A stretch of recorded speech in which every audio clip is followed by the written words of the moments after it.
Баршаңызға сәлем. Егер пицца жегіңіз келіп, бірақ ерінсеңіз, осы пиццаны жасасаңыз болады. Көп уақытыңызды алмайды, әрі ерекше дәмді болып шығады. Ол үшін ең алдымен колбасаны бірнеше бөліктерге бөлеміз. Содан соң сақтап кубик етіп тураймыз.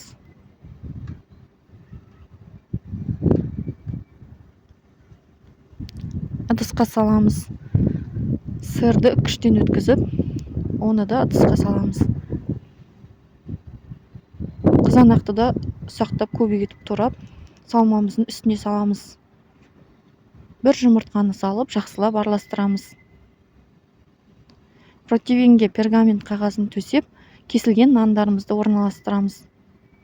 Бетіне аздаған мөлшерде кетчуп құямыз. Қасықтың көмегімен біркелкі етіп жағамыз.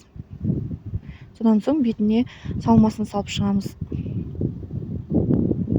Алдын ала қыздырылған пеште 10-15 минутта пісіріп аламыз.